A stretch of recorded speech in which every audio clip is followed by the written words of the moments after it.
CM Sai बोले, शिक्षा के साथ संस्कारों का समावेश प्राथमिकता। मुख्यमंत्री विष्णुदेव साय से रायपुर स्थित मुख्यमंत्री निवास में संत महात्माओं ने सौजन्य भेंट की।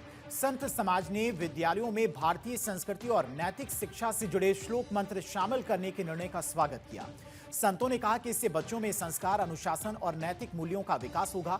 उन्होंने बताया कि पहले विद्यालयों में गुरु मंत्र और सांस्कृतिक परंपराओं का नियमित अभ्यास कराया जाता था। राज्य सरकार की पहल से इन परंपराओं को फिर शिक्षा व्यवस्था में स्थान मिलेगा। विद्यालयों में शांति पाठ, सरस्वती वंदना, भोजन मंत्र को शामिल करने पर जोर दिया गया। मुख्यमंत्री साय ने कहा कि शिक्षा केवल ज्ञान नहीं बल्कि चरित्र निर्माण का भी माध्यम है।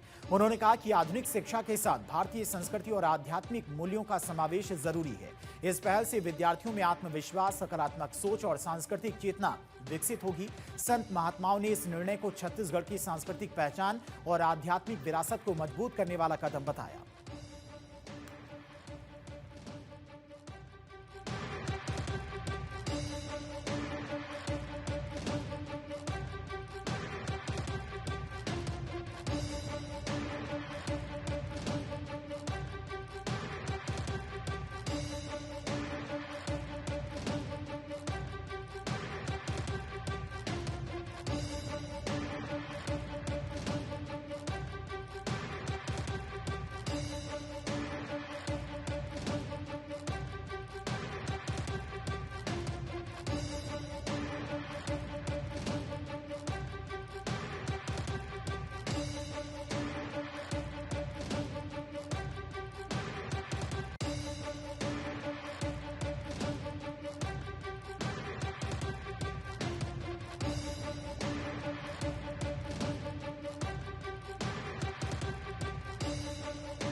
फीफा वर्ल्ड कप 2026 17 जून को खेले जाने वाले 5 मुकाबले। रोनाल्डो और मेसी पर होगी नजर। फीफा वर्ल्ड कप 2026 धमाकेदार अंदाज में आगे बढ़ रहा है। अब तक 20 मुकाबले खेले जा चुके हैं। 17 जून का दिन टूर्नामेंट के लिहाज से बेहद खास होने वाला है। 17 जून को कुल 10 टीमें मैदान में उतरने वाली हैं, जिसमें क्रिस्टियानो रोनाल्डो की पुर्तगाल और लियोनेल मेसी की अर्जेंटीना शामिल है। 17 जून को पहला मुकाबला फ्रांस और सेनेगल के बीच में 12:30 AM पर होने वाला है। ये टूर्नामेंट की सबसे रोमांचक भिड़ंतों में से एक माना जा रहा है। ग्रुप 1 के दूसरे मुकाबले में इराक का सामना नॉर्वे से 3:30 बजे होगा। नॉर्वे के पास यूरोपीय फुटबॉल का अनुभव और मजबूत खिलाड़ियों का समूह है, जबकि इराक अंडरडॉग के रूप में विश्व कप के मैदान में उतरेगा। पिछली बार की चैंपियन अर्जेंटीना ग्रुप जे में अल्जीरिया के खिलाफ सुबह 6:30 पर अपने अभियान की शुरुआत करेगी। जाहिर तौर पर लियोनेल मेसी इस मैच में नजर आने वाली है। ग्रुप जे में सुबह 9:30 बजे ऑस्ट्रिया और जॉर्डन आमने सामने होंगे। ऑस्ट्रिया यूरोपीय फुटबॉल की अनुशासित टीम के रूप में मैदान में उतरेगी, जबकि जॉर्डन एशियाई फुटबॉल की नई ताकत के रूप में अपनी छाप छोड़ना चाहेगा।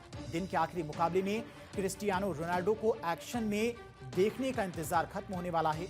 रात 10:30 बजे पुर्तगाल और DR कॉन्गो की टक्कर होने वाली है। केंद्रीय मंत्री शिवराज सिंह चौहान का पटना दौरा। केंद्रीय कृषि एवं किसान कल्याण तथा ग्रामीण विकास मंत्री शिवराज सिंह चौहान 17 जून को पटना के प्रवास पर रहेंगे, जहां उनके कई कार्यक्रम होंगे। सुबह पटना में केंद्रीय मंत्री शिवराज सिंह चौहान पहले स्वच्छता कार्यक्रम में शामिल होने के बाद बिहार के मुख्यमंत्री श्री सम्राट चौधरी से उनके आवास पर मुलाकात करेंगे। शाम को नौबतपुर में खेत बचाओ अभियान के जरिए वे केंद्र की कृषि नीतियों को सीधे बिहार के किसानों तक पहुंचाएंगे। इसके बाद वे न्यू विधायक फ्लैट्स परिसर में वृक्षारोपण करेंगे और दरोगा राय पथ से अटल पथ गोलंबर तक प्रगति पथ यात्रा में शामिल होंगे। शिवराज सिंह दोपहर में विज्ञानपति भवन में आयोजित विकसित भारत संकल्प सम्मेलन में हिस्सा लेंगे। प्रधानमंत्री नरेंद्र मोदी के नेतृत्व में पिछले 12 वर्षों की उपलब्धियों पर चर्चा करेंगे। साथ ही किसानों की आय बढ़ाने, संतुलित उर्वरक उपयोग और आधुनिक खेती जैसे मुद्दों पर केंद्र सरकार की प्राथमिकताएं रखेंगे।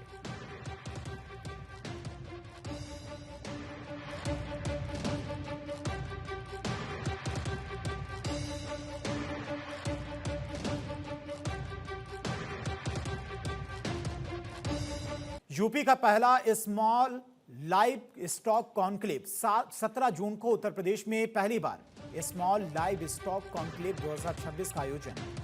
पशुपालकों की किस्मत बदलने वाला ऐतिहासिक मौका। इंदिरा गांधी प्रतिष्ठान में 2 दिवसीय कार्यक्रम होगा। पशुधन एवं दुग्ध विकास मंत्री धर्मपाल सिंह शुभारंभ करेंगे।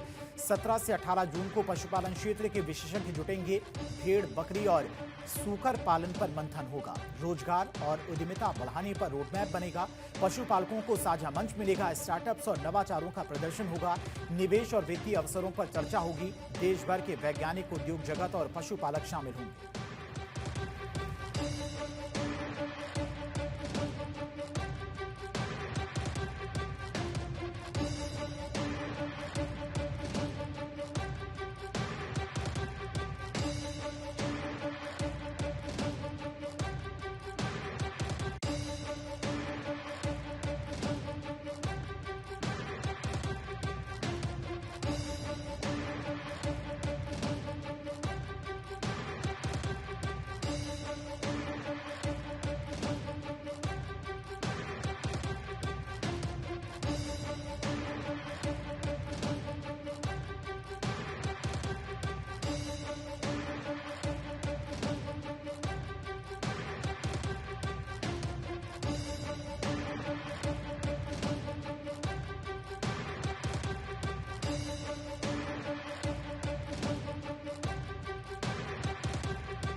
यूपी चुनाव से पहले 17 जून को समाजवादी पार्टी की अहम बैठक। उत्तर प्रदेश विधानसभा चुनाव से पहले समाजवादी पार्टी तमाम सामाजिक समीकरणों को ठीक करने में जुट गई है।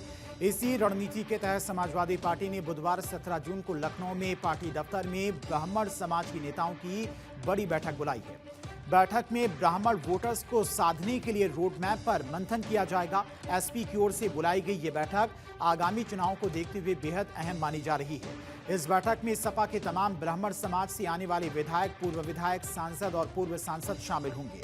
बैठक में सपा बीजेपी से नाराज ब्राह्मण वोटर्स को साधने के साथ संगठनात्मक मजबूती, समाज में भागीदारी और तमाम कार्यक्रमों को लेकर मंथन करेगी। समाजवादी पार्टी ने ब्राह्मण समाज को बड़ा संदेश देने के लिए पार्टी कद्दावर नेता रहे जनेश्वर मिश्र की जयंती को भी भव्य तरीके से मनाने का फैसला लिया है।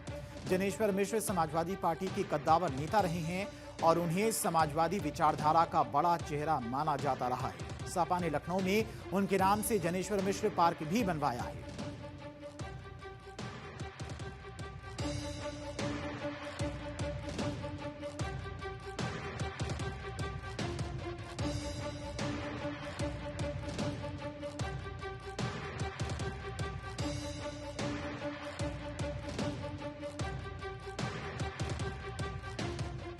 सीएमआरएल मनी लॉन्ड्रिंग केस में वीणा को ईडी का नया समन। केरल की पूर्व सीएम पिनरई विजयन की बेटी वीणा को ईडी ने फिर तलब किया।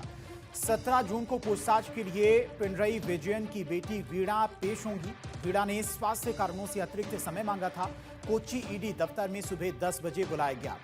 ईडी ने एक्सोलॉजिक से जुड़े दस्तावेज लाने के निर्देश दिए। सीएमआरएल से 2.78 करोड़ रुपए भुगतान का मामला है।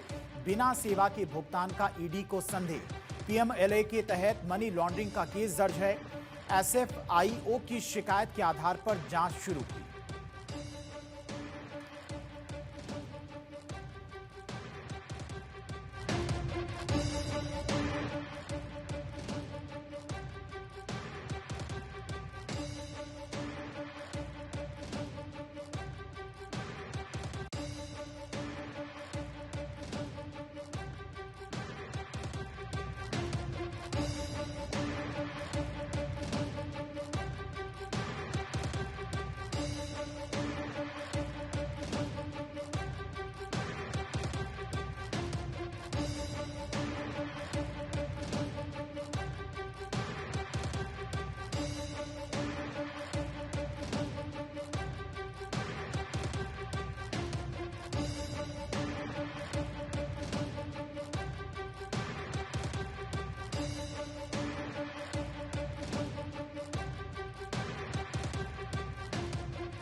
दिल्ली सचिवालय में कल जेपीसी का अहम दौरा। 17 जून को जेपीसी की चेयरपर्सन अपराजिता सारंगी सचिवालय पहुंचेंगी।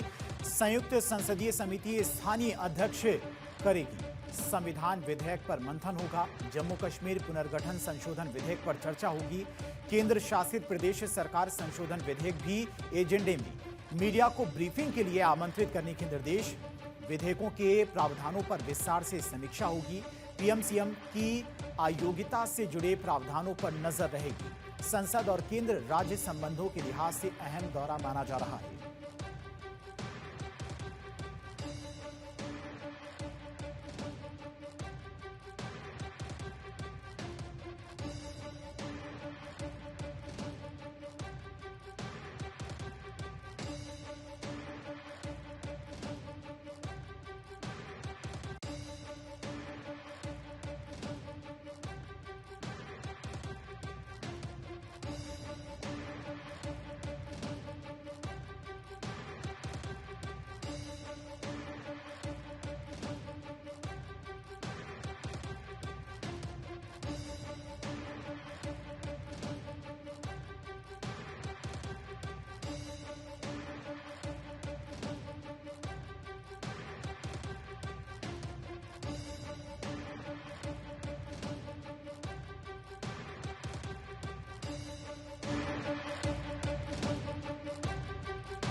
एमपी में तीर्थ दर्शन योजना का दायरा बढ़ेगा। मुख्यमंत्री मोहन यादव ने मुख्यमंत्री तीर्थ दर्शन योजना के विस्तार का बड़ा ऐलान किया।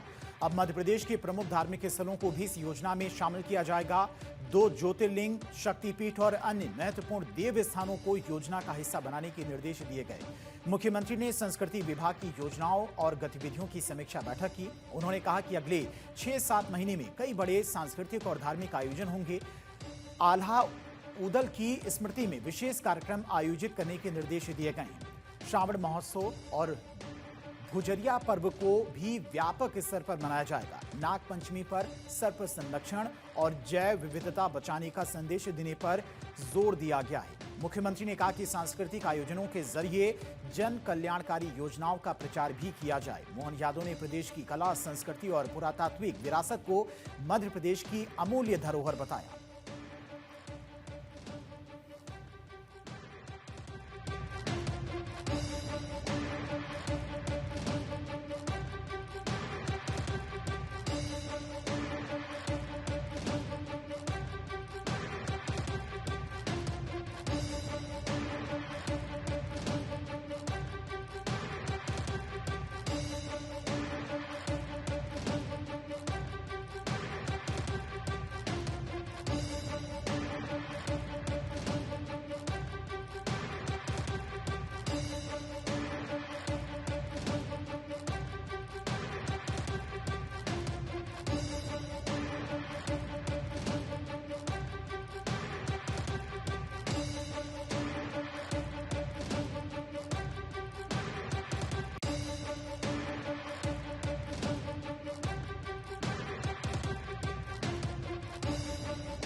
सीएम धामी ने खोला सौगातों का पिटारा। मुख्यमंत्री पुष्कर सिंह धामी ने पौड़ी गढ़वाल में आधुनिक विज्ञान संग्रहालय का लोकार्पण किया। उन्होंने कंडोलिया महोत्सव का शुभारंभ कर इसे राजकीय महोत्सव के रूप में विकसित करने की घोषणा की। मुख्यमंत्री ने 110 करोड़ 55 लाख रुपए की लागत वाली 19 विकास योजनाओं की सौगात दी। इनमें 14 योजनाओं का शिलान्यास और 5 योजनाओं का लोकार्पण शामिल है। विज्ञान संग्रहालय में बच्चों के लिए विकसित वैज्ञानिक गतिविधियों और इंटरैक्टिव मॉडल्स का अवलोकन किया गया। धामी ने कहा कि ऐसे संग्रहालय बच्चों में वैज्ञानिक सोच और नवाचार को बढ़ावा देते हैं। उन्होंने कहा कि विकास और विरासत को साथ लेकर उत्तराखंड तेजी से आगे बढ़ रहा है। राज्य सरकार पर्यटन, स्वरोजगार, होम स्टे और स्थानीय उत्पादों को बढ़ावा देने पर विशेष जोर दे रही है। युवाओं के हितों की रक्षा के लिए राज्य में सख्त नकल विरोधी कानून लागू किया गया। मुख्यमंत्री ने कहा कि नई विकास परियोजनाएं क्षेत्र में रोजगार, पर्यटन और आधारभूत सुविधाओं को नई गति देंगी।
फ्रांस के एवियन पहुंचे प्रधानमंत्री मोदी G7 समिट में लेंगे हिस्सा। प्रधानमंत्री नरेंद्र मोदी G7 शिखर सम्मेलन में हिस्सा लेने फ्रांस के खूबसूरत शहर एवियन में पहुंच चुके हैं।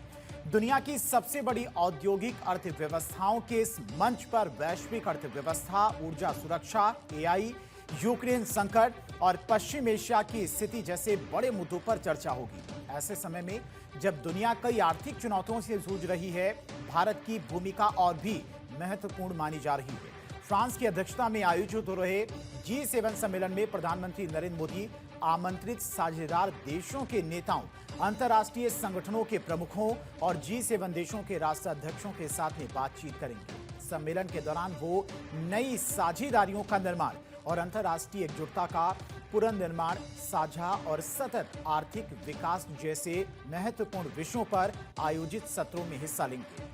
इस साल के सम्मेलन में भारत के अलावा ब्राजील, केन्या, दक्षिण कोरिया और यूक्रेन जैसे देशों के नेता भी आमंत्रित किए गए हैं। पीएम मोदी के इस फ्रांस दौरे के दौरान सबसे ज्यादा नजरें 17 जून को अमेरिकी राष्ट्रपति डोनाल्ड ट्रंप के साथ में होने वाली मुलाकात पर टिकी हैं।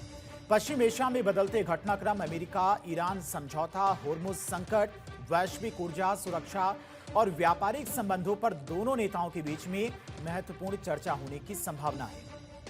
कल शाम 6:45 से रात 8:45 तक पीएम मोदी की वर्क मीटिंग होगी, जिसमें G7 देशों के नेता, साझेदार देश, विश्व बैंक और अफ्रीकी विकास बैंक के प्रतिनिधि शामिल होंगे। अपनी यात्रा के आखिरी चरण में प्रधानमंत्री 18 जून को 2026 को पेरिस जाएंगे। वहां वे और द्विपक्षीय बातचीत करेंगे और यूरोप के सबसे बड़े टेक्नोलॉजी और स्टार्टअप इवेंट विविटेक समिट में शामिल होंगे।